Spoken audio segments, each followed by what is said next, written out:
What's that in the distance? Hearken, friends. Hearken. Oh yes, I had forgotten to set cameras once again, but you know what I didn't forget to set? At least I think I didn't. We have the new overlay, and the notes section on YouTube should both indicate James's new character. Because as a reminder, in last episode, episode 4, he died. So now, in this, King Arthur Pendragon 5.2, episode 5, welcome audience, we have a new character. How long did it take you to change your overlay name on my game when you change characters? Could have been a calendar year. It doesn't matter as much when it's me because everybody knows me. They know me. Oh, and we actually have the alerts activated this time, so thank you, James and Glimo. Thanks for the subs. It has been a while. Friends, we could get down to doing introductions, but I also made a whole show about doing introductions, so instead, let's talk about Herawd. Herawd. Glimo, by the way, thanks for joining us. I know that you just got off a series of very long flights and a bout of COVID, so huge thank you for being here tonight. And if you need to end early, we get it. Before I got on the plane, I tested just so that I wouldn't bring it home to my wife if I got it. It was negative. Yeah. And then, yeah, you know, somebody on that damn plane started That's not getting even remotely how that works, Spoon. Unless he was on the plane for a full calendar week. That's not how that works. Yeah. So, but let me say, antivirals are amazing things. And I don't have a fever anymore. So, after a day. So, yes, I'm here. Shall I roll for stat loss? Oh, yeah, for sure, for sure. Let's figure it out. So this is table 5-3. Roll a d6 for your attribute lost. Size. Oh, that's not good. Ooh, that's a rough one. That is a rough one. And it'll update all of your stats as a result of losing that as well. And size is the one I can't get back. Yes, you can do with it the 1,000 when you get the 1,000 glory. Okay. Then you can put anything up with that. Okay, well, that was awesome. You are in bed, barely conscious, for many weeks. You wither away as a result of your malaise. And when you awaken, you barely know your wife. You married her as a result of some financial and political dealings on behalf of your lord. She is a plain, a little chubby, a little round woman who doesn't talk very much, but you get to know her pretty well in the weeks that she administers to you, and she seems to be pretty good at, like, not singing at all, not a very good conversationalist, but she's good at humming, and she takes excellent care of you. And more importantly, it looks like her skill at weaving and threads is superior. You find yourself with regular updates of woolen clothes, good socks, nice blankets, which is great because you're cold as shit all of the time. And you're stuck under some blankets while you recover from a near mortal wound at a time period where that would be lethal. You do suffer from your in-laws, who all stop by to see you regularly, including Sir Lycus, known by some as the Assassin Knight, and his 4 sons, your brother-in-laws. Santoro, Sir Aiden the Prideful, Angwin the Priest, and Grond the Black Hammerer.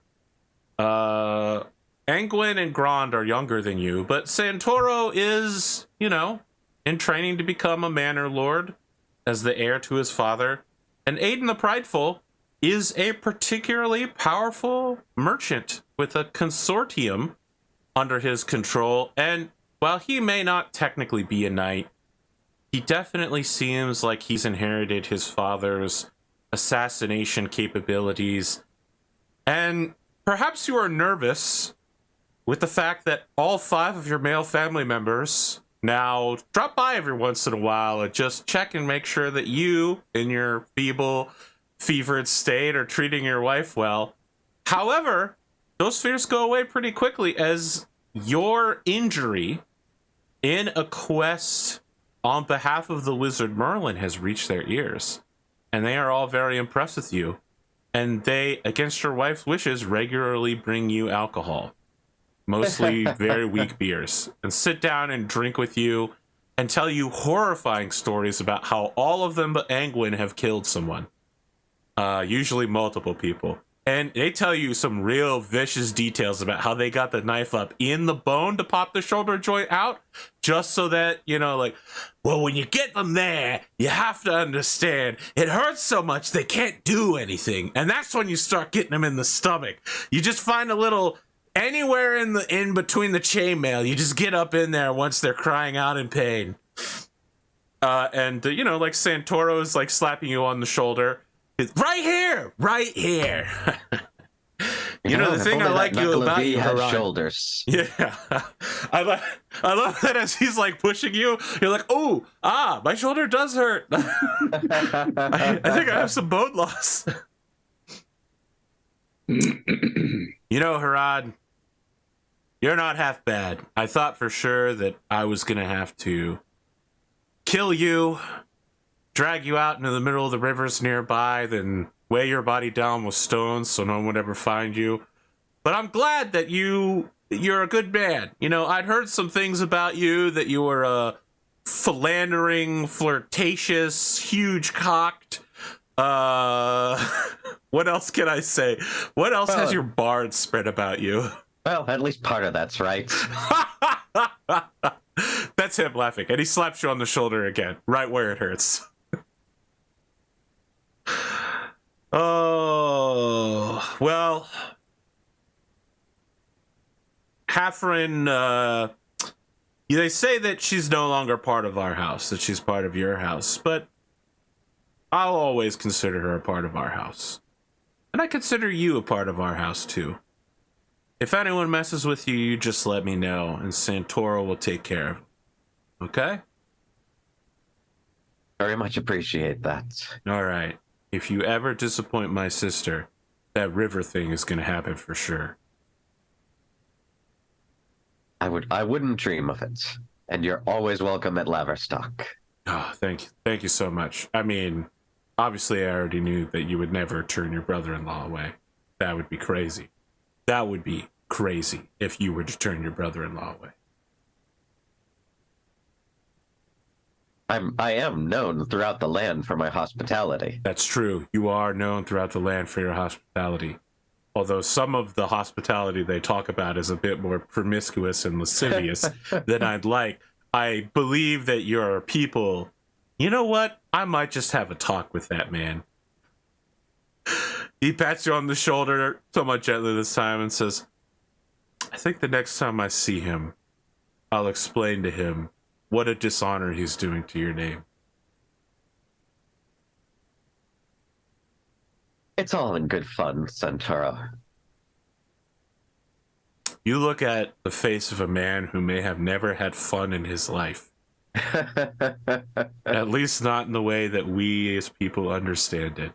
Yeah, I mean, your reputation is your sister's reputation now, so... I'll explain the river thing to him. Okay. Is there anything you want, any other scene you want to do with your in-laws or your wife or at your estate while you are essentially immobile for like 20 weeks? No, I think that Herawd is just gonna do his best to recover. I think he'll send letters of condolences to Owain's family, and also send letters to Sir Kendric, making sure that the hammer is still in good form. Okay. You know, speaking of Owain's family, James, there is an individual seated at the head of a table full of squabbling family members. Why don't you tell us who this person is and what they look like? All right, so Gwgan is Owain's cousin. So Owain only had he was an only child. So in terms of heirs, his son, and we still need to work out whether or not Elaine was pregnant when Owain died. But in any case, his children are still legitimate heirs, but they're only the eldest is only 2. So for now, the next in line would be Owain's aunt, and she's probably the most suited to help manage the affairs, or at least to act as a regent. Although I suppose that if Elaine's still alive and also Owain's mother is still alive, they can still help out too, unless they remarry. But his aunt, Magdalene, I think, she's married 3 times, so she's under no compulsions to marry again. And she has an eldest child who is Gwgan, who is 1 year out from being knighted. So if something untoward did happen to Owain's issue, then it would go to Magdalene and then eventually to her son. So Gwgan is very he's got a very sort of intense face. Like he's like always has that sort of always seems to be staring look, quite a sort of piercing look, and like high cheekbones, almost like a young Peter Cushing.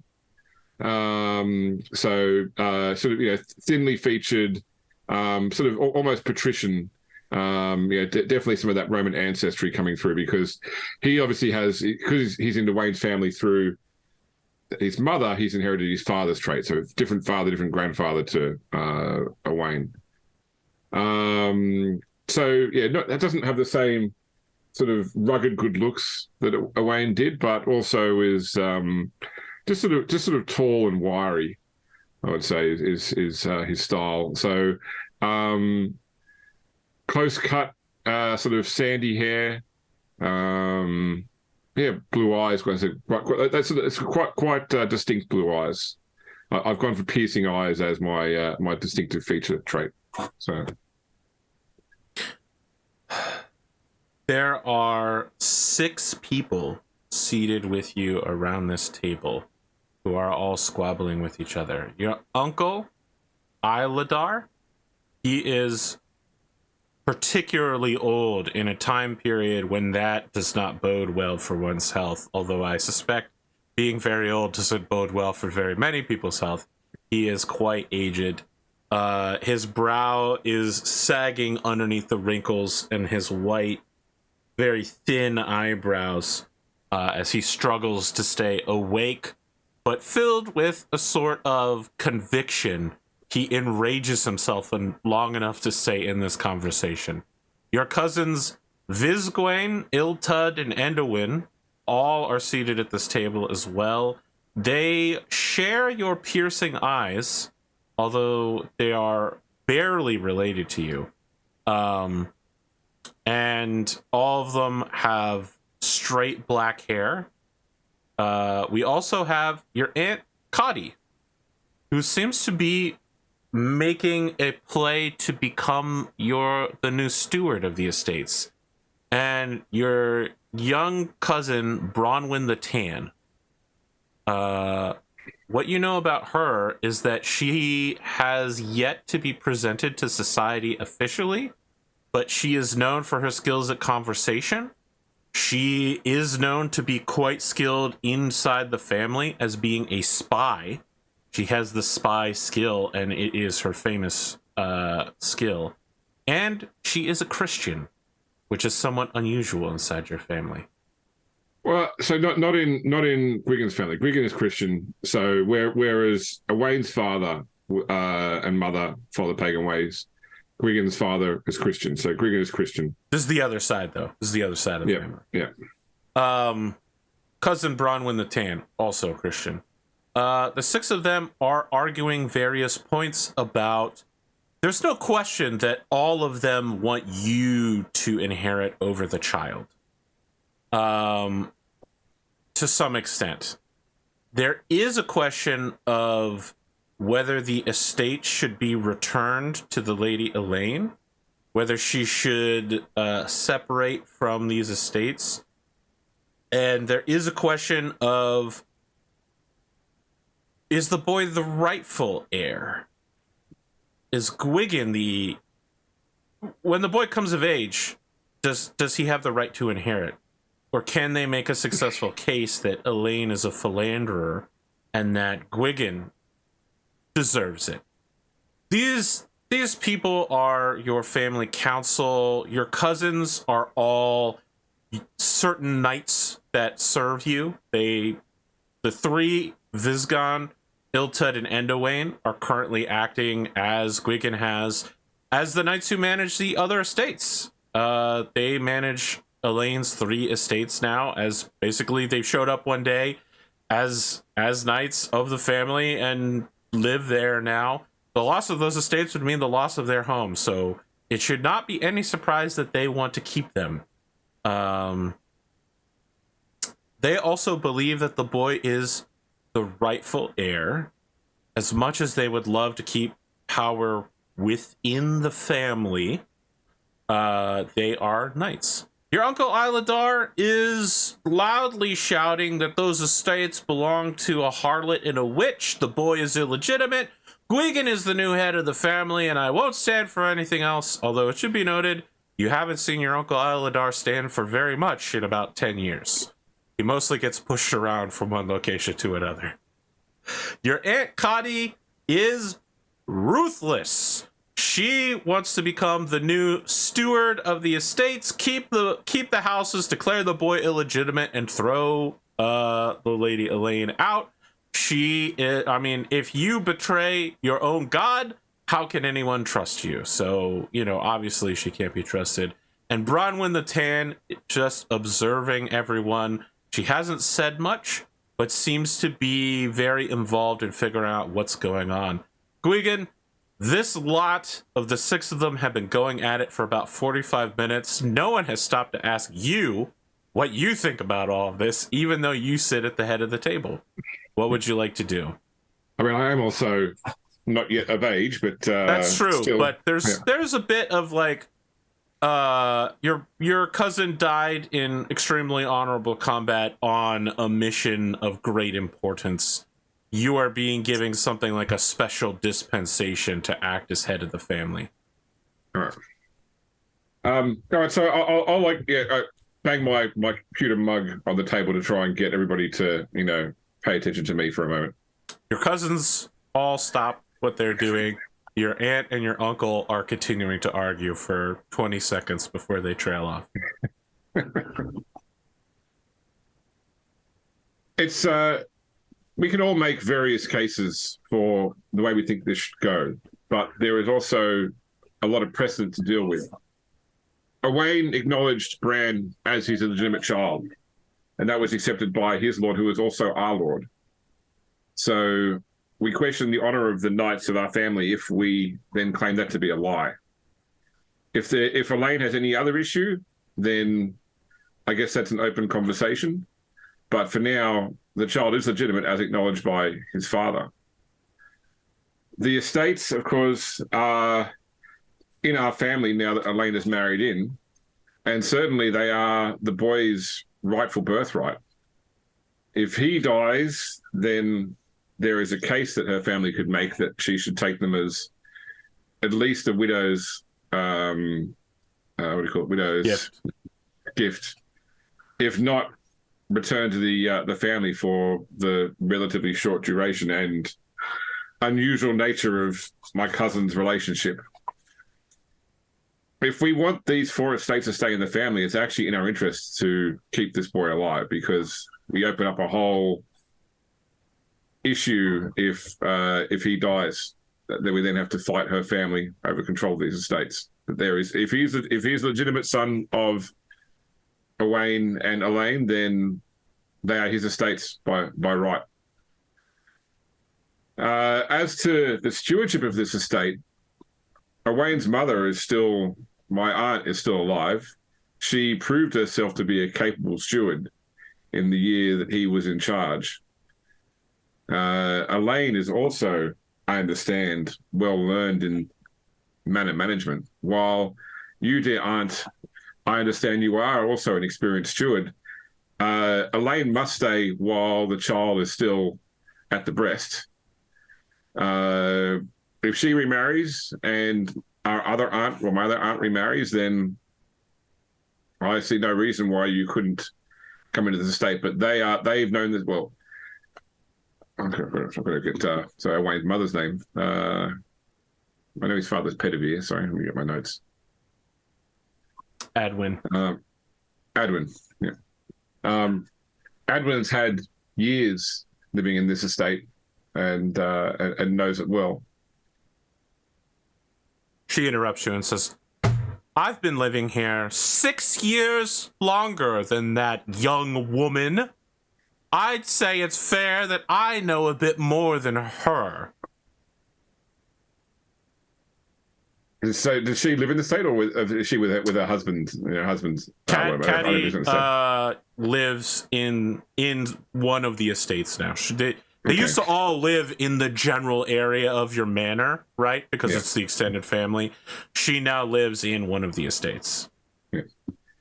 I mean, while we have these 4 estates, they should be individually managed, as they have been now. Your three male cousins all nod because they're the ones managing 3 of them. Yeah. Shrewton has a steward in the form of its current lady.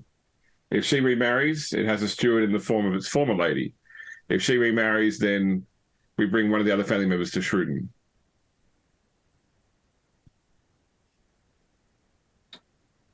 Your cousins, Isgon, Iltud, Endowain, and Bronwyn all nod, although Bronwyn is slower to nod than them.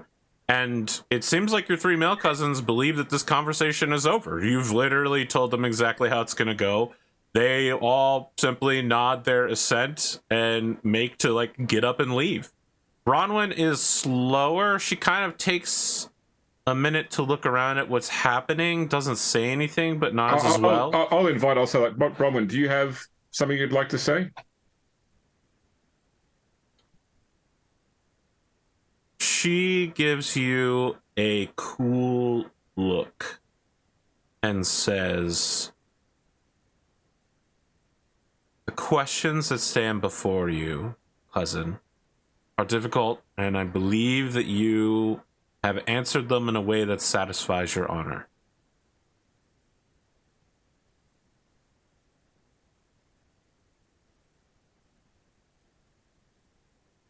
Well, yeah, there is. Okay, yeah. So it sounded like there was a butt coming. There was no butt. There was no butt. Okay. Right. I realized it's like she said almost nothing, and it was cryptic, but that's exactly what she says. Yeah. What I will say as well is that I am a man of the Christian faith, and I do believe that if I've erred in these things, if there is a question of Bran's legitimacy or any other children, that we trust in God to see our family through this too. All right. Illidar immediately goes, of course the boy's illegitimate. And your Aunt Caddy goes, yes, I agree. The boy is illegitimate. We need to, there needs to be a test. We should consult with someone knowledgeable. Your cousins are all making their way out of the room. They're leaving their elders behind to bicker with you. I've already said there is no need for any test beyond the fact that our Lord, Sir Roderick, has already acknowledged the legitimacy of this child. Should I invite Sir Roderick to our estates to hear this bickering? There it is. Uncle Iladar suddenly goes, oh no, my heart feels so weak. I'm not sure I could survive in the august presence of the Earl Roderick. I think I should retire for the day. Ilton, get me out of here. He gives you a look that lets you think you've won this day, Gwgan, but I'll be back. I like the fact that in the Book of the Manor, when you have detrimental events that can happen, one of them is your lord turns up to spend time at your estate, and you have to spend a crap load of money keeping him entertained and humoring him, in good comfort. It is now you and Aunt Cotty. She looks like she'd be ready to argue with you for the rest of the day, but there's now an empty room and there's no audience for her. You are a stone wall in your convictions here, and she simply says, well, let that woman drive these estates into the ground. You know when it's done by that betraying witch where to find me when you need someone mature and experienced at running these estates. And you're looking a little pale. You should get some more sunlight. Don't stray too far. I believe we'll have need of your skills soon. Ooh, are you truthful in saying that? I am, yeah, because I also think that I think that Gwgan doesn't expect Elaine to stay around. He expects her to try and move herself on quickly. He's not going to force her out, but he also doesn't think that she'll honestly choose to stay. Okay. In spite of having at least one child, maybe more. Do you want to have a conversation with her, or is this Gwgan's kick that down the line? This is Gwgan's assumption, because once again he's made assumptions about her because she has shown herself to be unfaithful. Very well. As in unfaithful to God rather than unfaithful to. Of course. Yeah. Oh, she's also shown herself to be unfaithful, not to a husband, but to lovers. Yeah. No, wait. I believe she also cheated on her husband. Wasn't that the first thing we learned about her? Yeah, that's right. Yes. She's just unfaithful in general. Yeah, her first knightly husband was murdered by her base-born lover. Delightful. Who was then executed for killing the knight. Yeah, for a low-born killing noble, yes. Yeah. It's a rough life. Yeah. Well, if there's nothing further... That's what I get from a critical fail on a courtesy roll to try and find a wife in the first session. No, that's it for me. All right. Kendric of Pitton. Yes. Let's talk about the matter at hand. Let's. You're getting married, last time I checked. Yes. What do we know about this young woman? She's a doomed ghost of a woman whose lovers all died. Cursed, yeah. Cursed handmaiden of Lady Gwiona. Yep.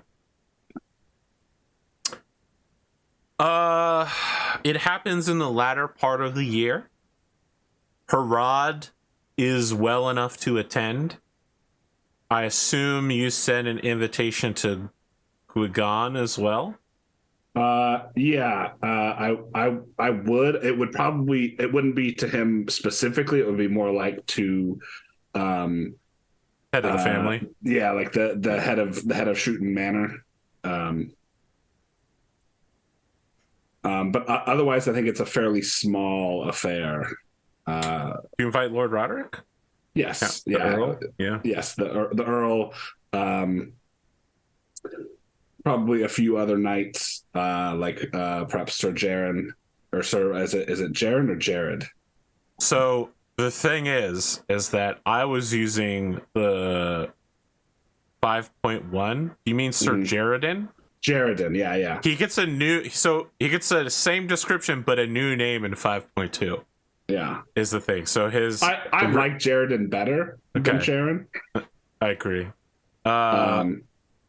Sir Jared, I'm pretty sure Gwiona's curse is that all of her fiancés have died under circumstances. So the moment you marry her, the curse is solved. Yes, if you can just survive the wedding, you should be fine. I mean, there's no empirical evidence that that's true, however. Sir Alad, I'd invite him as well. The Castellan, that we squired under. But I think otherwise it's fairly small. Your county boy, Earl Roderick, shows up with a young calf to be slaughtered and eaten at what turns into something of a festival, and it is considered a delicacy for your peasant folk, right? They don't often get to eat the veal or most of a cow, so it's a pretty big deal even for a small ceremony. You know, outside of the ceremony, your people have gathered to see their new lady, and it's a heck of a time. right before the ceremony, you get a letter from Okay. Gropsis. Interesting. Gropsis has been captured in France.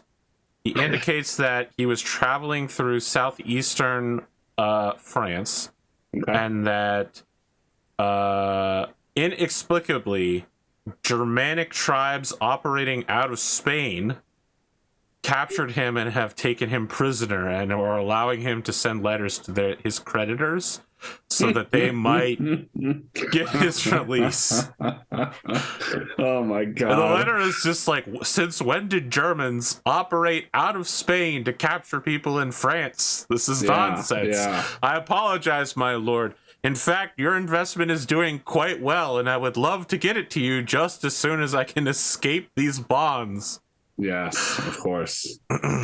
Oh god, that's a long ass way away. That is a long ass way away, but it's been almost 2 years, so Yeah. Just send 500 Bitcoin to this address. There's a Nigerian prince. Here's his email. Yeah. Oh, iTunes gift card, sorry. Yeah. Okay, well, that's a that sounds a lot like a Gropsis problem to me. alongside as you walk down the aisle. There has always been an ethereal wispiness and paleness to Gwiona that is no longer present as you are married this day. Father Bruggen, who is a priest in the local area that manages most of the churches on the east side of Salisbury, shows up. After the ceremony, he shows everybody a bit of his Amesbury shuffle, which is now, of course, it's banned, right? You're not really supposed to do it. Mm-hmm. Because it's mocking Brother Roger of Salisbury, but he shows up and does it anyway. And Sure. Despite the fact that he is a Christian, he performs the ceremony as you would like. Okay. Do you wish to have your marriage Christian or pagan? So what would Gwiona prefer? Gwiona is a Christian, Then but it you would- are her husband, and she's just, I'm gonna be flat honest with you. She really would like to get married to you as quickly as possible to save your fucking life. Sure. So can I wow. make a suggestion? Yeah, go ahead. Do a traditional Christian wedding, but include a hand fasting as part of it. That is what I was gonna go with, was that it'll be a traditional Christian wedding, but I think instead of rings, it's a hand fasting. So you've probably never seen a bride move with such shuffling down the aisle to get there. Father Bruggen is aware that this is a small ceremony. He's not a smart guy. He's not a holy guy. He's not very knowledgeable in the Bible. He normally is just very entertaining for people to some extent. He just tries to be very sociable.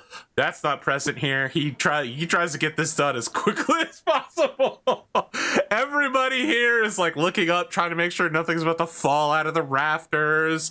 There's a patrol of knights outside to make sure no one interrupts to try to kill you. There's a lot of suspicion about this wedding that you'll die before it happens. But the hand fasting ends, and you are married. Excellent. Fantastic. Herawd, Gwgan, you bring any gifts? Herawd has brought Andre the Younger and his troop to entertain as a wedding gift. Thank you, Herawd. Andre the Younger performs his newest song. It's called Buy You a Drink, a Single Drink. It's a poem in work, not finished yet, about how the local bard in your tavern should be bought a single drink in order to thank them for the music that they're playing. But it's set to a pretty catchy tune. I think that because Gwgan hasn't really sort of accumulated any wealth yet from managing the estate. So I think that his gift probably is similarly like he will compose a song, something about how because he's probably heard about the Guiona's troubles and such, and so how this is like how what's her name has saved her, how Kendric has saved her from whatever curse she was in. Oh boy, James. Kendric the Curse Breaker. Yeah, that's right. I have dumped points into compose. So. I'm so excited to get either a compose or singing check from you. Please. Please. All right. So it was Nope. Not great. Do I sing it any better? No. But it's a thought that counts. Oh man, this is that middle school talent show level of content where you're just like, oh, this is not gonna cut it. Like he's obviously switched sentence structures so that the lyrics will rhyme. And look, I had this last night when we were watching this 80s band. At one point, the singer changed keys and the band forgot to. Oh my god. Oh boy. I mean, we laugh. It happens to all of us, this level of Yep. And I mean, a failed compose roll just means it's not a great song. Like it's not a stinker, but it's not the Countess of what's name is a cow. It's not as good as that. Oh, you mean from GFA? Yeah, that's right. Yes. Oh, something with an O. Was it maybe Olivia or something? Sorry, it's not Nearworm. So. Oh, I was gonna do an intro bit where I did introductions for GFA tonight, and I did introductions for Pendragon tomorrow night, but I decided to drop it. Would have been too good. I was gonna say that it's no money trees, but okay. Gwgan, the Earl of Salisbury stops by briefly and just I think that this is like the first public event of the two of you meeting since you've essentially become the heir apparent of the estate, at least as far as you're the regent of it. Yeah. You're not the official heir, but you are going to be regent for it. And he just says quietly, but loud enough that people nearby can hear, "Ah, Sir Gwgan, I hope that you will be as just in your decisions at your estates as you have been in all things. I believe Shrewton will be in good care in your hands." Thank you, my lord. We have rest assured that our family has reached an accord as to how these estates will be managed, and there will be no trouble for yourself or for your lady. That's glad to hear. I never had any doubts.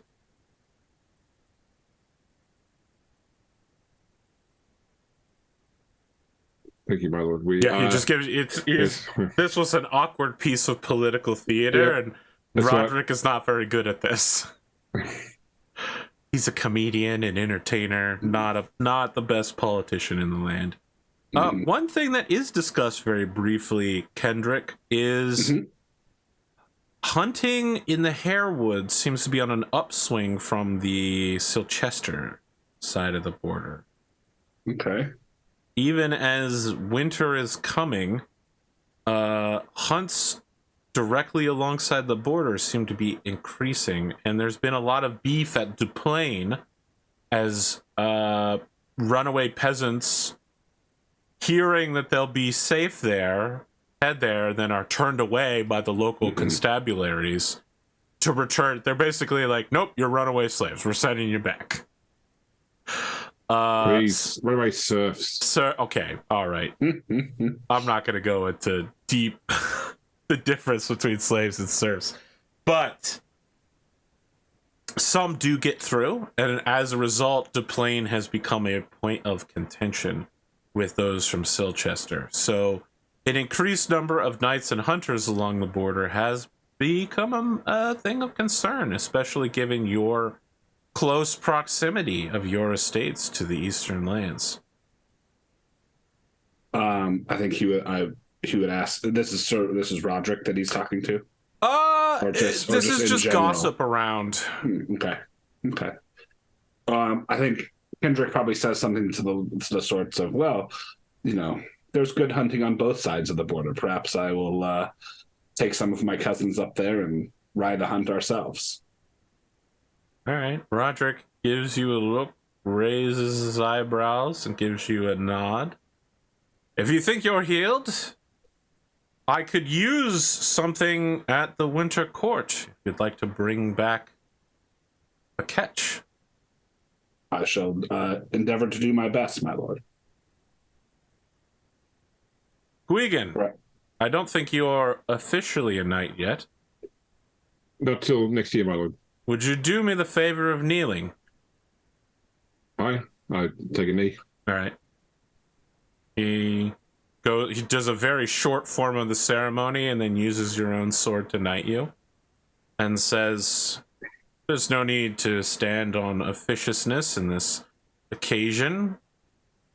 You rise the regent of Shrewton and all that encompasses.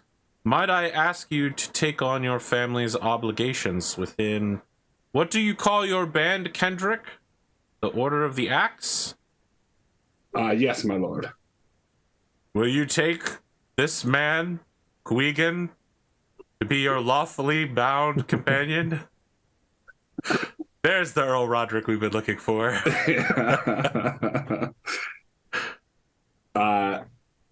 Yes, my lord. We will take him under our wing, and hopefully he lives up to his cousin's potential.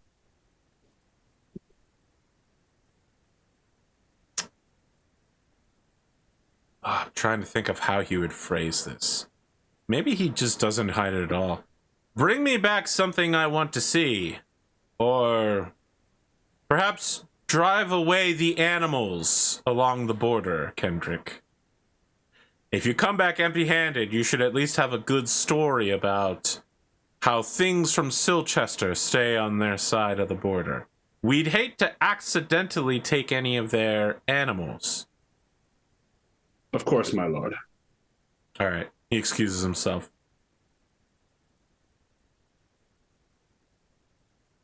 Well, it's an honor to join you two.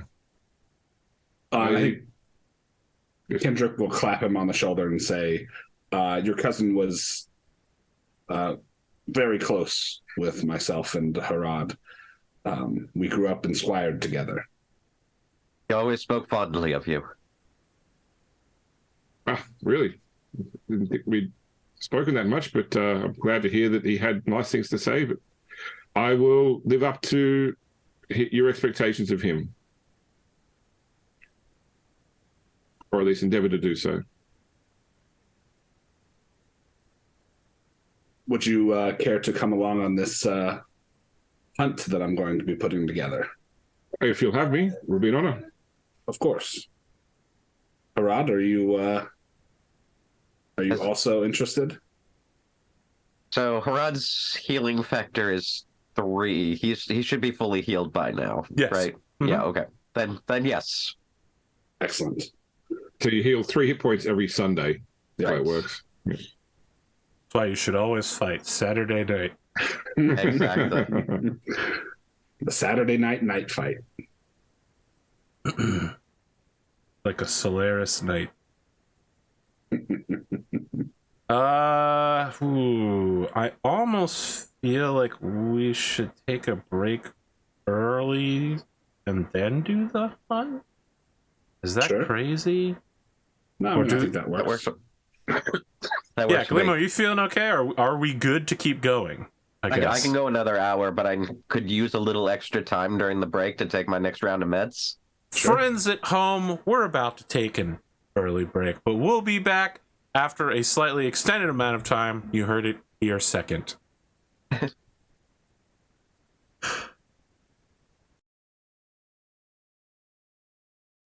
What's this? A ranger got off his guard. Kendric, Yes. please identify for me which of the following you would like to hunt. Bears, boars, 3 kinds of deer, or a wolf. I think probably one of the kinds of deer. Your choices are fallow, red, or roe. I think red is the one that's closest to like an elk. It's a large woodland deer similar to the Yes. American elk. Yeah. When we supposed to bring back Roderick something he hasn't seen though, or something, or didn't he want something No, special? he just wants you to bring back something he can eat. Okay. He didn't ask, he wasn't like, bring me back something I have never, the law of surprise. I invoke Yes. that's the wrong series. I invoke the law of surprise. Surprise. Very well. Let us lay out this hunt then, friends. It is autumn, which means you can hunt for 8 sections, I believe. Okay. In a day, you need to hit 6 successes or a critical success before then. You're hunting in a place known to you, so you get a +5 Okay. as you're essentially hunting on your own lands. Okay. Are you leading this partay? This I would be, yes. very well then. I would ask of you then. Can you use your directed trait Suspicious Silchester? No. Suspicious and Silchester elk. Yeah. But Yeah. these are Salisbury elk. All right. So hunting at a +5. Indeed, sir. Ooh. Oh. Fail by 2. Very well. According to this, you are in the first bubble and no successes. The day. Let's talk about the day. We Sure. jumped into this too fast. It is a crisp autumn. It has to it the sort of moist wetness and fogginess of an apple, but also that crispy, crunchy bite of the apple as well. I would say that this day is very apple-like. And like an apple, it has a bit of sweetness to it as you travel with friends old and new, with your favorite hunting dogs, with cousins and the small folk who are skilled in the baying of the hounds, all to something you haven't done in quite a while, not since you first became a knight. The art of the hunt against a worthy foe, a red deer.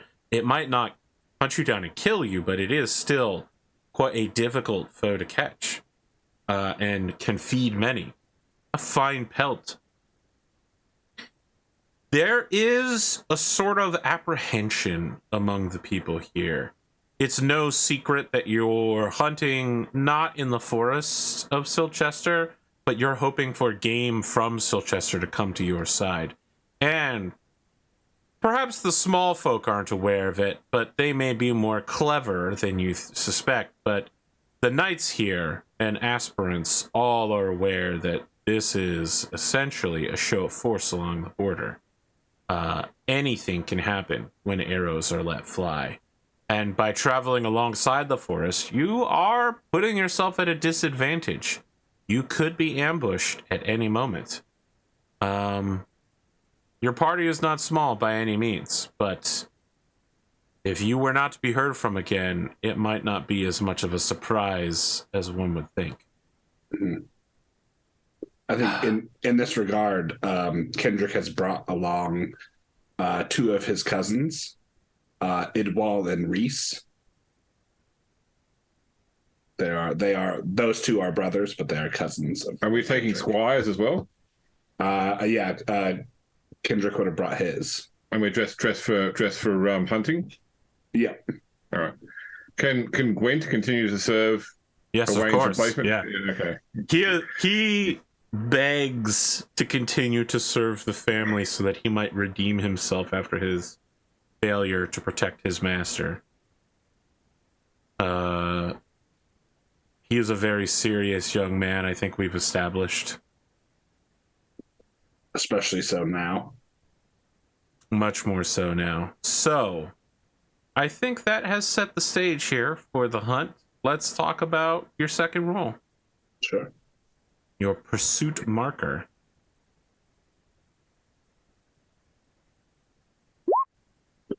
Nope. Oh. We lost, my friend. You're rolling like me. Oh, Fumble. You move back to the first box. Yeah, so I think that we should have started the first. So the sun would now be in the third position because that's our second roll. Yes, that sounds correct to me. Yeah. All right. You want a third? You want a third roll? Oh yeah. Yeah, that's right.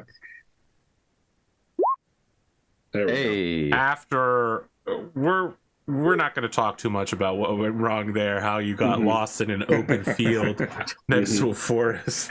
It's like no. We go to the left side of that tree, and that'll take. And It's because we hadn't even left the first box yet, so it's more a case we spent like hours arguing over which way to start. yeah. The sun has finally crested the tree line, and so wayfinding is much easier now. Yes, of course. You move ahead one step. You are including your +5 in this, right? Yeah, I am. Okay, just making sure. Another success. You're at 3 of 6. You continue to now. I mean, there's plenty of game animals out here, right? But you are now tracking. You're locked in on a specific red deer. One of the peasants is just like constantly running up, looking at piles of shit, like touching it, and then it's this one, my lord. This way. He has like a very specific. Everyone's just like, yeah, he's got a really specific nose towards red deer. Just put it out there. I mean, you're doing this for our Lord. I don't know if Passion, loyalty, Lord. No. Sure. He has asked me to bring him something for the winter feast. I do not want to disappoint. You saw off Blaine's head. Throw it before him at the feast. So I will call upon my loyalty lord to hopefully enhance my hunting skills and get us a success here. Very well. Ooh, so close, but you are inside the margin. Yep. You are filled with passion. It invigorates you, and it invigorates the entire hunting party who sense your eagerness to complete this task that you have set yourself before. That is another success. The sun is starting to track low in the sky. We're at winter. This might be the last hour you operate at. Yet, I said, if it was winter, so it's like a 4 p.m.-ish sort of territory right now. You gotta be in before like 6 though. So, all right, you're 5 of 6. You got 2 hours left, 2 time blocks. It'll be the Twilight Stag here. Oh, so wow, what a great name for the episode. If I named them, that would be a great episode name. It would be a great episode. Too bad I don't do that. You have found the tracks. You spur everyone on. Each hunter, which is you, makes another hunting roll versus the avoidance of the deer. You still keep your +5 and your passion. Okay. Don't we all roll this because this affects when each of us arrive at the actual battle. My consultation on this indicates that all of you now ride underneath. You've all chosen to all hunt underneath Kendric, and so you all arrive together. That was what I determined after consulting the ancient elders. All right, so I have With a 10. 2, you will overcome this particular problem. Once the prey has been found, you succeed on the avoidance. We now move from avoidance to surprise attack. As noted. All right, so now I got to go to the appendices to understand how surprise attack works because I did this wrong last time. and I swear I won't do it wrong this time. You have caught up to the quarry. The first character on the scene may make a free attack. Who is the most glorious? Because that leads the pack here. That would be Herawd. I am the most glorious. Herawd, most glorious. You are in the front. Make your attack. Okay. I'm mounted, so if I do a lance roll. Oh, hold on. We gotta see how close you can get. Okay. What is your hunt skill? Your flat hunt skill, no bonuses. 2. No. 11. 11. You are not going to get very close at all.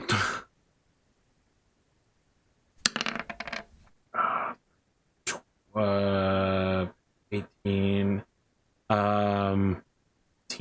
11, 7. What's the movement rate on your horse? 8. For a charger. Yeah. For a sumpter, I think it's 7 for a sumpter. I would be bringing my charger because I have 2. Wow, you're going to wear that horse out today, but congratulations. All you needed was 7. So as a result, you will be able to catch up with the deer. Okay. All right. So let's see here. Surprise attack is rolled by the praise avoidance. Are there any passions you'd like to call upon with this rush? Hatred deers. No, you don't have that. Sorry, with the surprise attack. Let me ask. So the attack would be a lance roll. It can be lance if you want it to be, or sword. Okay, assuming it was lance, Okay. it would be at +5 because I'm mounted. And he is not. Yes. Okay. I do not need to call upon a passion. Very well. Famous As last the words. party breaks into, it's one of those sky cam scenes where like we see the animal on top of a hill from above, and then we watch as everybody velociraptor packs after it, and you get like that extended trail of the people on foot are like way in the back, and then there's like the line of the dogs, and then there's the horses who are now full on galloping charge, and in the lead at the tip of this loose triangle is Herawd, who charges in. I will now make my roll. You make your roll. I have made my roll. You have made your roll. I need to beat a 16, which is impossible unless I roll a 15. I critically fail. I fumble. I'm about to get destroyed. You close in. This thing has a small little white butt tail coming up. Beautiful, fully red, otherwise deer coat. It is a big old buck with a sufficient, I don't know how many points deer should have on their antlers. Like 8 to 10 is a really good. All right, let's say it's good. got 10 then. It's a significant deer. It's doing the prance. It's fleeing. But in a moment of pure randomness, it changes directions and gives you a full flank broadside as you slam into it. You Try to deal body your block normal your damage. spear. Is it my normal damage or the warhorse damage? Warhorse damage. It's because you're charging with the lance, you get the warhorse damage. Yeah, that's what I thought. That's if you succeeded at a certain level, you would deal double damage, though. Okay. My friend, how are you, Mr. Deer? Not well. Size is 20, so you don't knock it down. What's its major wound threshold? Major wound threshold is also 20, so not a major wound either. This is going to deal 13 damage. Yeah, these things are pretty big. You slam into this thing. You force it to sidestep. That is a odd number, so your lance will shatter in the process. It leaves some splinters in the flank of this beautiful animal. It's as you ride past in slow motion, its sad, wise eye locks onto you in pain and fear as it throws its head back and goes, "Rrr," and then makes that deer noise that I can't make with my very human mouth, but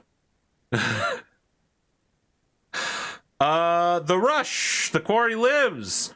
Up to 3 characters with melee weapons may attempt another attack. If you have horses moving at speed 7, you may join in. Yeah, that's what the Sumters have. All right. You want to go first? You're the next most glorious. Yeah, I will take a lance to this thing. Really still uses its avoidance during the rush. Great, you rolled so well. I have to roll quite good. I do not. It is a success on your part. You will deal normal damage.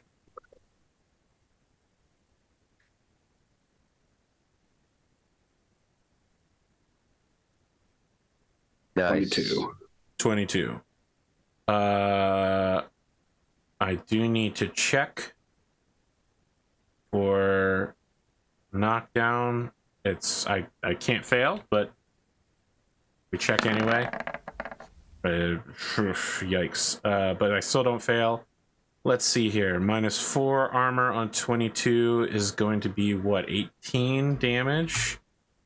Still not a major wound, but this is a lot of damage for this particular animal. Once again, another spear. This time you deflect off of like the hip, and you definitely know that you've knocked part of the leg, like one of the legs, like out of its socket, and this thing is going to be limping away if it can get away at all. GrimDarkJames, I have great news for you. It's probably a bad idea, but I'm going to try and back my passion of Lord as well, because this is literally the first job my Lord has given me. So, and I'm trying to prove myself as a knight who is. And if you get the kill here, that'd be pretty big. I have great news for you. As during the rush, I'm required to split my avoidance. I have no avoidance to give to you, so you get a full unopposed check. So it's more likely than you think that you will hit. Yeah. All right. Yeah, you do.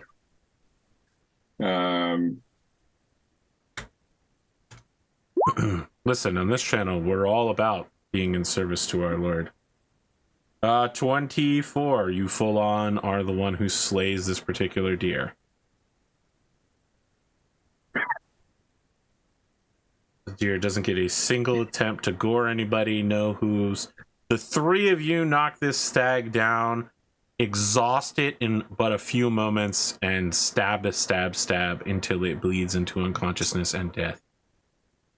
It is a fine prize, this 10-pointed buck. It does have 3 spear wounds in its side, but it'll still make a fine pelt. The peasant folk are deeply excited. You know, this is a good looking, and you got it done before the sunset. It is a cold autumn night as they finish skinning and gutting so that they can prepare to take it all back home. And all of you ride back exhausted after a well-directed but merry chase across the British countryside, showing arms and completing a hunt in a single day.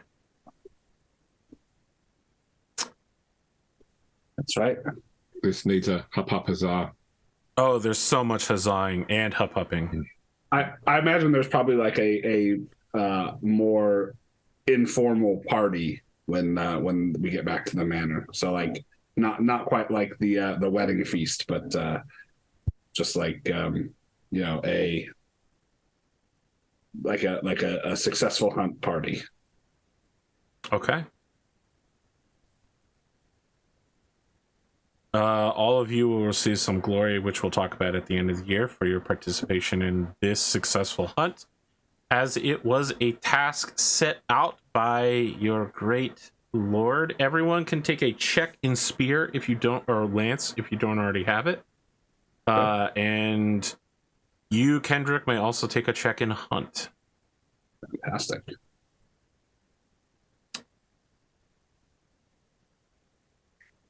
The last event to happen before Christmas is that there is a announcement that indulgences for venial sins are being handed out in Sarum for anyone who would like them. For just 10 denarius, you too can be forgiven for current or future sins of the venial level, not mortal. Do any of you have any interest in that? I think that that's something that Gwgan will do. I don't know if he has any venial sins, but he probably does. Don't we all? The great news is that if you buy this indulgence, you future-proof yourself Right. against Right, one nice. future venial sin. Okay, great. I can go home and cover my neighbor's wife. That's okay. Well, that's actually a mortal sin, but That's true. okay. The literal one thing you can't do. Yeah. I can't raise false idols. Jeez. Yeah. This sucks. Kendric is not. He's It's he a goes- Catholic thing. those- You yeah, do- those silly yeah. Christians. It's not even a British Christian thing. It's 100% Yeah. Catholic. Yeah. Yeah. You how many indulgences would you like to purchase? Just the one is fine. Okay. It's 10 all denarii, right, is that 10 right? denarii, yeah. You get a nicely scripted written piece of paper in Latin declaring the bearer of this paper to be forsworn against one venial sin, that when you arrive in the kingdom of heaven, its rewards will be yours as a good Christian, and that by bearing this, the Lord God will overlook one venial sin on your behalf. No repentance necessary. Fantastic. And I can read too, so Oh yeah, it all checks out. okay. I mean, insofar as in a couple hundred years, Martin Luther's going to have a field day about this. Yeah.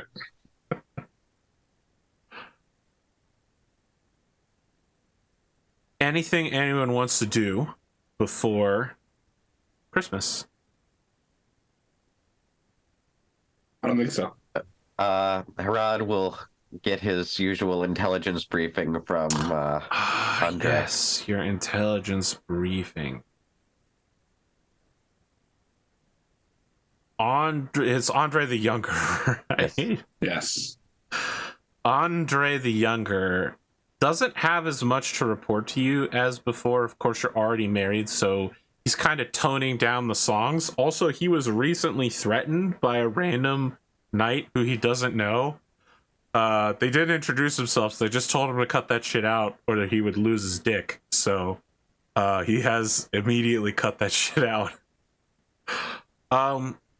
The rumors you get are mostly from Andre's time in Silchester. There is rumor of a meteor sword of magical nature in Salisbury that causes all who have gone to claim it to suffer misfortune. And it's rumored that Sir Blaine's greatly desires this magic sword, but can't figure out how to get to it. And various groups of knights are basically pledging themselves to like go on hunts in Salisbury, to visit some family in Salisbury. There are rumors the king will be visiting Sarum soon. And so people are planning long logistical trains from Silchester to Salisbury in order to take the longest path possible so that they might pass near, what is the name of that tiny village? Warminster. No, the first one you were at. with the bear. Ember. Yes, they are somehow planning to get to Salisbury via Imber, despite the fact that that requires going to the other side of Salisbury and pretty far north off the road. It's probably mostly rumor, and even if it wasn't mostly rumor, it's probably somewhat bullshit, but a magic sword is a magic sword, you know?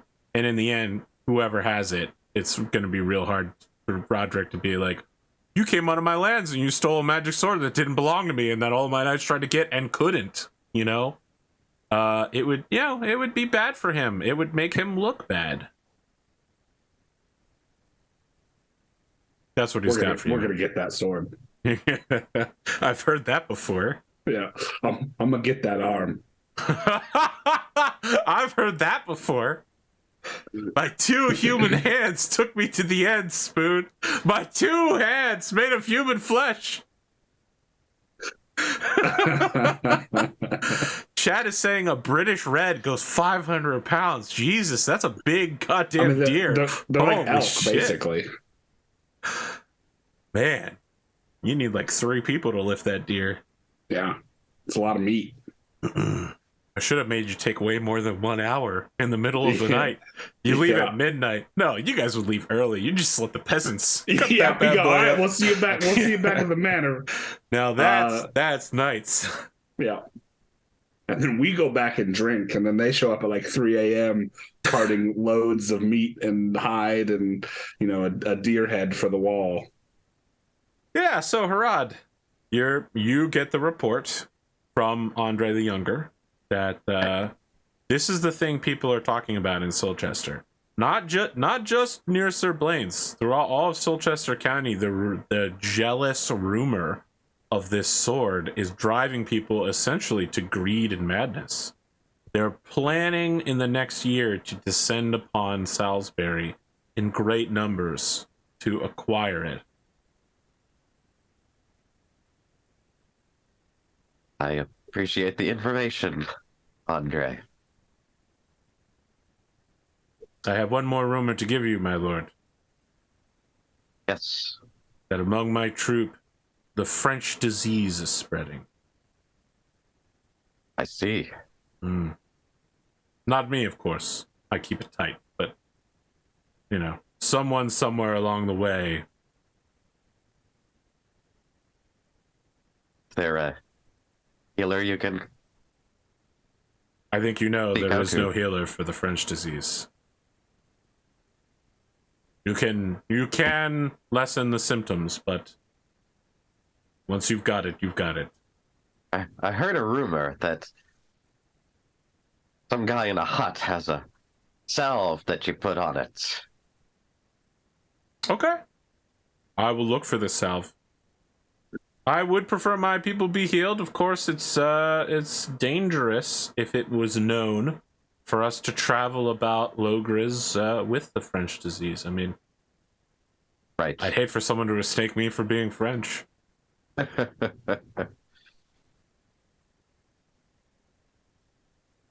For the folks at home who might be confused, this is code word for syphilis. Syphilis. Yep. And the French called it the Italian disease. The Americans called it the Spanish flu when it came around, even though we found it in Kansas. I'm not talking about syphilis. I'm talking about the Spanish flu.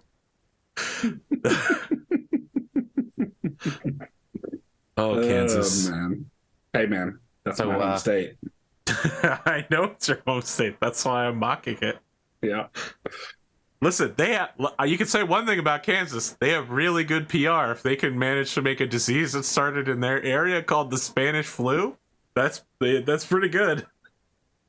And they can get another state to create a Kansas City. Yeah. You got anything else for Andre the Younger? What was the take this year, Andre? Oh man, you know what? Roll 1d6 minus 2 and see how much he makes.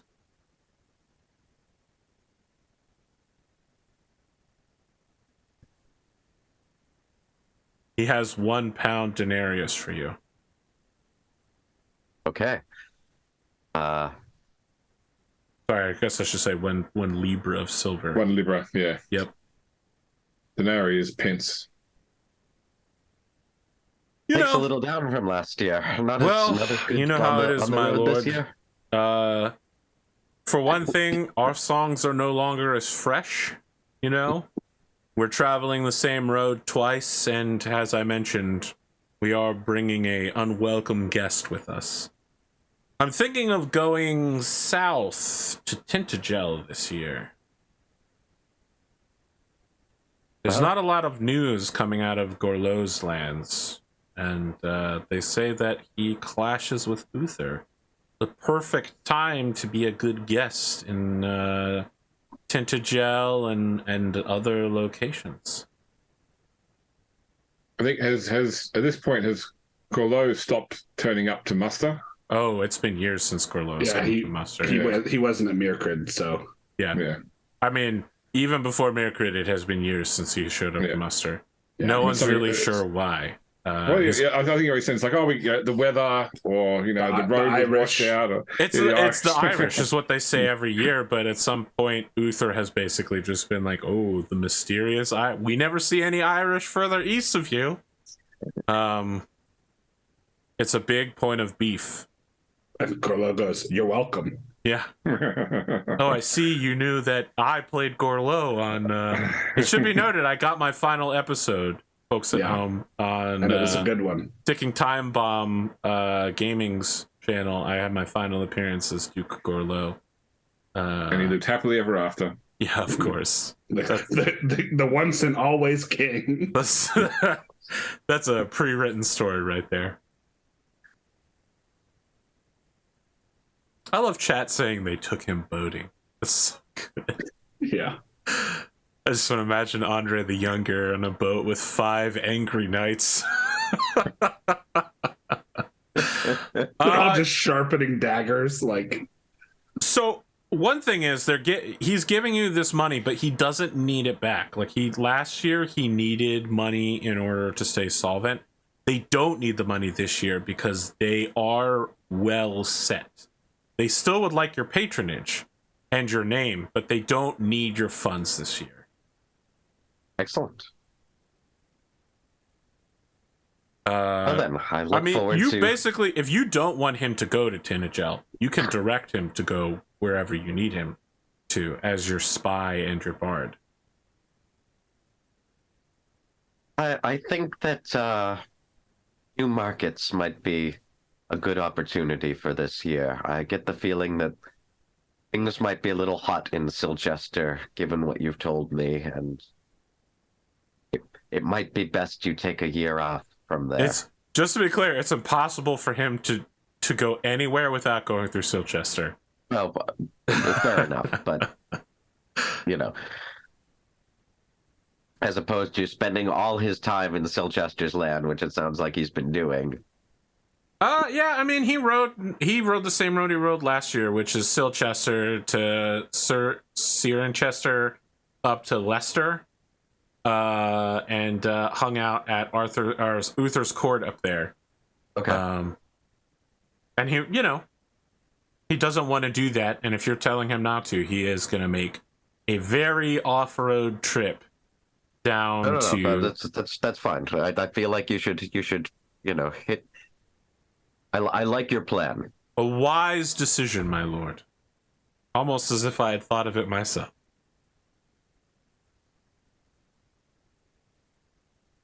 I thank you, and I thank wish you good end of the year tidings. Indeed. He walks away humming the song about Kendric and the hammer. I mean, look, it's a bop. It might be almost 2 years old at this point, but you still gotta keep it fresh. It might pop up in the top 100 every once in a while. There's going to be a remix here in a few years, and Casey Kasem's going to be talking about it for some time later. It'll be a trivia song. Shall we go to court? Let's. All right. We to court. Salisbury Court this year. Earl Roderick is pessimistic about the defeat in Caer Coulon, but realistic about the relatively light losses suffered by his men. He discusses his plans with all of his knights, and in the process, checks on your horses and provides healthy steeds to all who need them. You are welcomed to... It is a sour Christmas in Sarum, but not one without its levity. It is simply that events elsewhere bring a dark cloud over a otherwise light mood. We've got we can probably get started but not finish end of year. I think we should give it a go. Okay. No solo scenarios. Let's talk about experience rolls. James, I think you get spear, so yeah, that's it. I was trying to remember when you get a check in a passion. I think it's only when you get a. I think it's only when you get a critical in it. Yeah, that's it. No, it's success. You gain experience check with the passion. Very well. Really? Yeah, that's it. Okay, so that would give me remember one that as well. anytime you Okay. So as a reminder, if you have a check in something, roll a d20. You need to roll higher or hit a 20 to increase. My vengeful does not go up. I think that's great for your enemies. My honor does not go up. Yikes, these rolls so far. I'm seeing a lot of fails. Yeah. there you go. I'm done. My awareness goes up. Chee! What a night. Well, because Gwgan has a different father to Wayne, I had to roll a new family trait. So Gwgan's family trait is keen senses plus 5 awareness. Nice. If I'm reading this right, Kendric, you just increased your flirting to 6. I did. And your hunting to 12. Look at and that. My lance to 11. Out of nowhere, suddenly getting increases left and right. I mean, flirting with the 6, you Oh could my hardly gosh. keep your wife away from you. Yeah. I did not roll a single failure. Oh, that's rough. Nor did I, but I only rolled twice. So Wow. Everyone's age will increase, but no one is 35 yet, so no effects of aging. I think that we do the altered Great Pendragon campaign. Yeah, Spoon put a link to it it's in our pins. Yes. And so what you'll do is basically the special winter phase modifiers. The modifiers to the weather rolls. Carewind is rated, but nothing else. Indeed. Okay, so let's see here. Winter phase synopsis, age 12.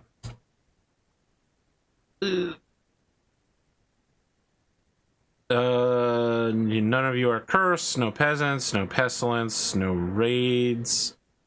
The wasteland hasn't kicked in yet, no stewardship. Your people are neither happy nor unhappy. We gotta hit those harvests, so make an opposed resolution between stewardship and the modified starting bad weather value. So let's hit that up. Yep. So 3d6 for the bad weather. I think each of you make that individually. Yes. 3d6 plus 5. is it individual or is it per region? That's a great I question. don't know. In my game, I roll it once for the whole. individually. Okay. Yeah, I think you roll individually.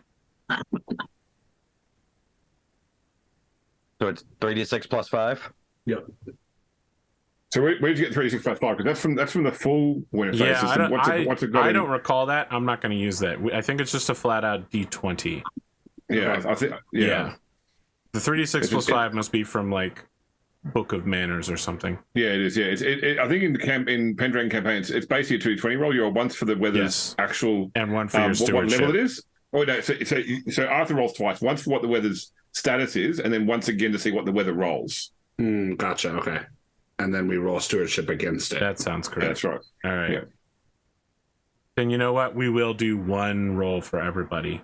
All of your weathers will be tied to this one fate.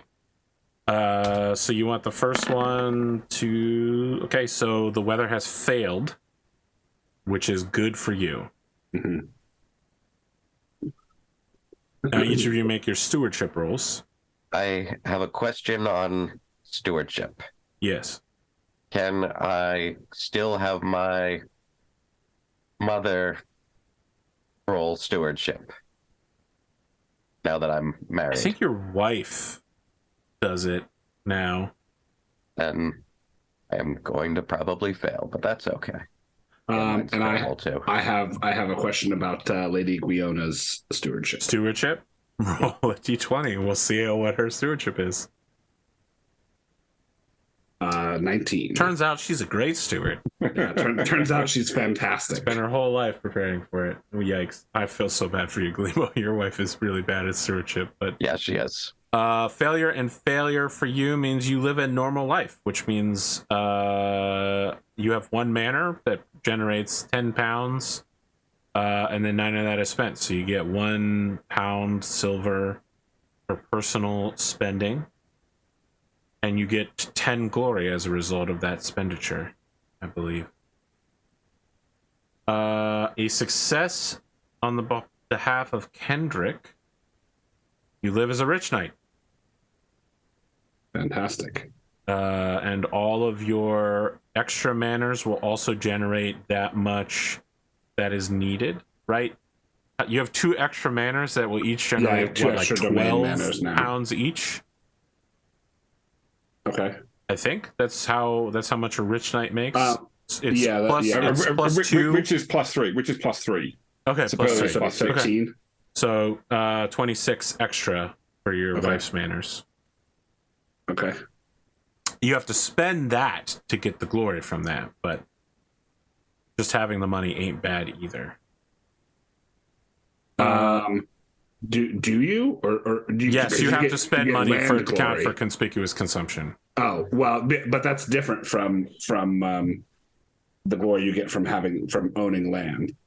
Correct, but the glory you get for owning the land is just the 10 that you spend. Yeah, yes. Correct. James, you've rolled a 2, correct? I succeeded. Yeah, all right, succeeded. so you also live richly, and as a result of all those extra estates, you're about to make a boatload of money. Is there an option? I seem to remember James doing this the last time. Spending extra money in order to live richly. Extra to live richly? Mm-hmm. How much does it? An extra 3. Yeah. And it'll boost your rolls down the line. You spend a little cash. I'm going to spend an extra 3 on top of living richly to live superlatively. All right, so yeah, I'm going to spend it. Living richly gives you +1 when rolling on child survival, and superlatively gives you +2 on horse fate, +3 on childbirth, +1 on child survival, and +5 on childbirth again. That's so rich is +3 childbirth, +1 survival, and superlative is +5 childbirth, +2 survival. Well, I will also spend that money to you guys living your best lives. Jeez. Living so your children cannot die when you're living superlatively, because they only die on 1 or 2. +2 means that they automatically live. All of you have good enough standards of living that you receive a new set of clothes as your most expensive formal clothes wear and go out of style. But because you're all living rich or superlative, you keep it up with the Joneses. So what were you saying for the overrun on the domain mansions in terms of what you actually get? You get the full money, as far as I can tell. Okay. Yep, you're going to end up with a lot of extra cash. Cool. The great news is that with all that extra cash, you can probably make a bunch of extra knights by buying them armor and arms. And how much does it cost to live superlatively, James? An extra 3 on if you already live in rich, 16. An extra 3. Yeah. Okay.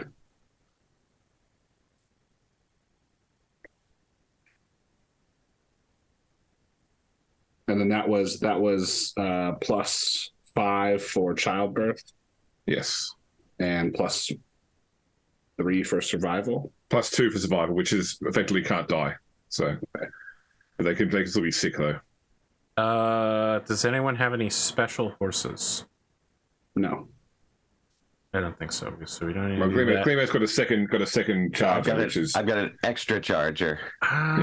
Does that count as a special horse? Well, it's anything above and beyond what your lord gives you, which is 1 charger, 2 sumpters, and a round. All right, make a d20 roll. You need to hit a 3 or higher. Oh, and this is his second year, so I only goes up. I only once I hit 7 years old. 7. Okay, yes. Yeah. And I get a +1 to it for living richly. Yeah. Yes. Yes. 13. The horse is alive. Despite your best efforts.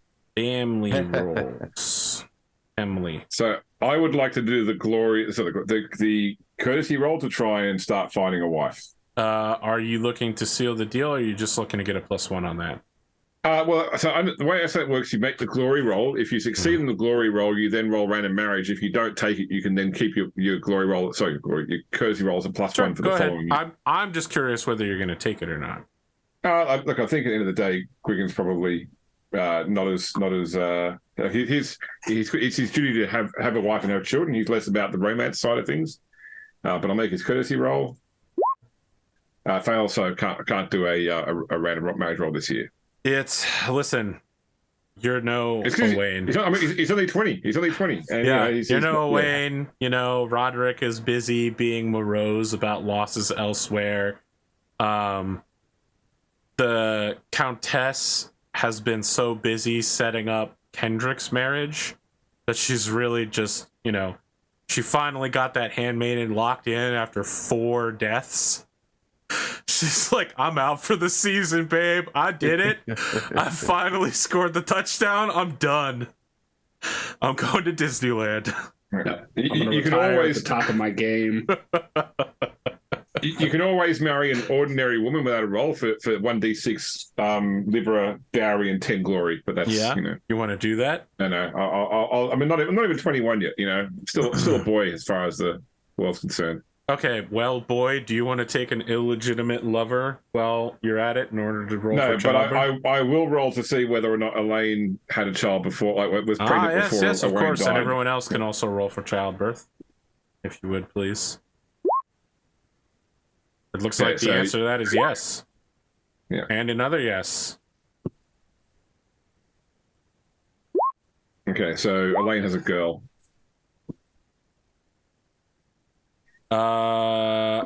Glimo has twins. Twins. So everybody roll. It's a D6 for whether it's male or female. Oh right, yeah, because it was plus. I got a +5 to my roll, so I got a 20 something. Anything over 14 is childborn. Okay, yeah. And it was what D6 for the. Yeah, odd is a girl, even's a boy. So I'm having a boy. 2 boys. Indeed. That's 2 girls. No, that's 2 daughters. Girls. Yeah. Oh, sorry. All right. Hope there's lots of showers in your castle. Everyone will need to add them to the family register, and we need to check for all of the children, including the ones who were just born. For child survival, the rich knights are getting a +1, and the superlative knights are getting a +3 to this roll. +2, which still makes it. They can't buy. You sure it's I'm looking right here at Great Pendragon campaign. Superlative knight, child survival gets a +3. Okay, so my son, Owain's son was ill. His daughter was healthy. Yes. Would have died if not for living richly and supposedly. So it looks like Glimo can only fail on a 1 for being a rich knight. But just don't roll a 1 on one of these kids. You'll be good. First one's okay. Yeah.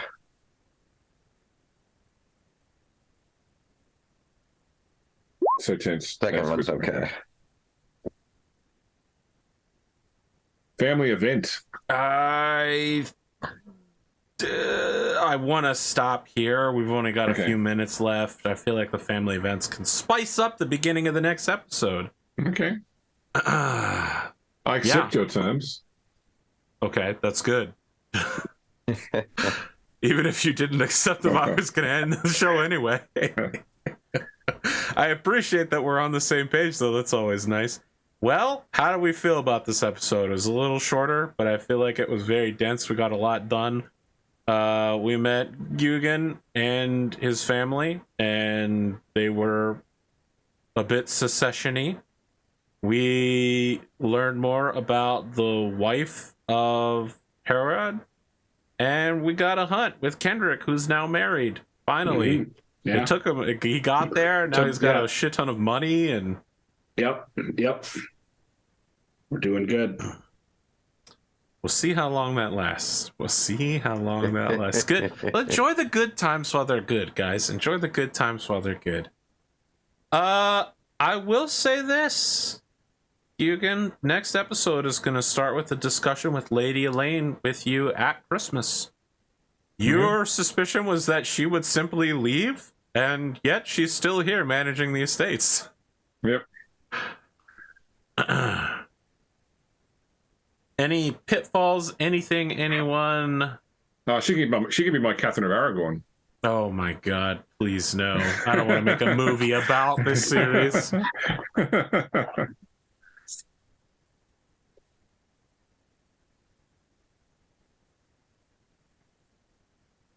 Man, chat. I should say Discord was so spicy about Elaine. I think Bloom and several other members were in a battle as to her legal status, which is why I wanted the first scene to be about her legal stat, or the first scene with Gwgan to be about that, essentially. Well, so do we want to in the off time between sessions finish up winter stuff? Because like we're gonna have to calculate glory and whatnot and do all of that. No, I solidly feel or do like we that's wanna... something we can do on camera next time. Okay. People like that do stuff. Yeah. Do we want to do that before we get into the next year, or Yes. Okay. First, the first thing we're gonna do. I'm gonna skip introductions and recaps. We're just gonna jump right into it, Spoon. Okay. I will say that Gwgan's getting Wayne's children a Christian education. They're not being race paid. Perfect. Love it. There is one Lord. His name is Jesus Christ. If you don't like it, move out of your own house. I know we don't do outros intros, but I got to say one thing. This is outro time right now. What's happening right now, James? So this week, the very final book in the whole Horus Heresy Siege of Terror thing comes out. So this is like 60 books long series, and because there's going to be revelations. And if you don't want any spoilers for the final book of Siege of Terror, please, I want to do it let those guys do their outros first, and then people that don't want my spoiler. But it's going to tie into what you're just talking about. So I don't possibly see how, but very well. Right. Glimo, Nice. Thank you so much for showing up tonight. People lost their mind over how long it took the show to get back around. I'll be honest, without Endosteel regularly having episodes and without Pendragon, my viewership numbers cut in half. So it's also been devastating to me. No, I took them all. Oh my God. Yeah, they're all watching Blood Bowl. Yeah, James, you took them all. You got them from me, brother. The one thing I'm not worried about, being a master of sports entertainment role-playing. Thank you so much for showing up tonight. Hope you enjoyed yourself. I did. Great to be back. Thank you for accommodating me and all my craziness. Yeah, it was a good time. I hope I wasn't too spaced out of it. No problem. Hey, AP, if you ever did a wrestling RPG again, I would 100% bring back Corporal Punishment. Oh my God. I'd bring back Zilia, the most electrifying man in sports entertainment. I had to get him out of the grave first. Speaking of the man who outrightly killed Zilia, let's go over to BigSpoon. Yeah. I am BigSpoon. Tonight I was playing Sir Kendric de Pitton, who is finally married with an heir on the way. It was good to get back to it. It's been too long. So I appreciate Glimo soldiering through his illness and showing up and having a good time. So I'm looking forward to next weekend. All right, James. Spill the hottest of tea about the Horus Heresy. Okay, so if you don't want to spoil this last book, then disconnect now. See you next week. So look, it's certainly established in Warhammer canon that the Emperor of Mankind has been around since like the birth of humanity. So it's been around for so I think it refers to him being several thousand years BC in Persia. I think that's where he was born, and it's been heavily implied in the past. Or actually, it's now stated that he was Alexander the Great. But it's now in the most recent book, in the final book, heavily implied he was also Jesus Christ. And I thought that's if they've gone down that path, it's a really bold choice to make that I think could come back and bite them in the ass pretty heavily. And especially with the whole one of the things he does when he first becomes the Emperor, as we know him in 40K, is destroys all churches. Yes, there's no religion. Get rid of all this religion stuff. Yeah. So This sounds like a really stupid move. yeah, interesting narrative choice. That's it. That's not what I would call it. Let's see if it Yeah. plays off. Yeah, for In sure. a series for that sure. normally makes fun of really dumb shit, they seem to have gotten themselves in some really dumb shit. Mhm. This feels like a move by someone at the highest levels of the company that goes, you know what we need? We haven't been mired in controversy anytime soon. We need our name on everybody's lips. Let's make the Emperor Jesus Christ. And the book comes out like a week before a big price rise across their entire range too. So obviously they're just having a lend now. They're seeing what they can get away with. They're like, what's happening? Lent. Okay, let's blaspheme. Let's commit. Yeah. Let's make it so we need an indulgence. Well, I'll happily share my plenary indulgence with them. So Yeah. I think this is a mortal sin. This is It is a idolatry, mortal- unfortunately. Yeah, that's it. Yeah, that's right. Oh boy, what can I even say about that? Mistakes were made all around. But what do I know? I'm not multi-million-dollar company, The Games Workshop. Not I'm yet. APGamingREAL, and you can find us back here next week. Yep. And don't forget tomorrow for Grand Theft Auto. No, Fantasy Adventure. But we won't be here, just you and me. Yeah. No, I'm sure. Look, I'm sure that Spoon will come and watch at some point. And Yeah, you mean I'll Spoon drop and in. Glimo will both watch it live tomorrow night from 7 to 10. I watched the intro hour right before the show. I finished like 5 minutes before I jumped on the Discord. I knew you watched the intro hour. That's why I said I know James is watching the intro hour in the intro hour. Oh, Wheels within wheels. jokes about time. People should not allow me to make jokes about time. They're never good. They're always bad. What's that? Huh? Is that the stream ending screen? What? Oh,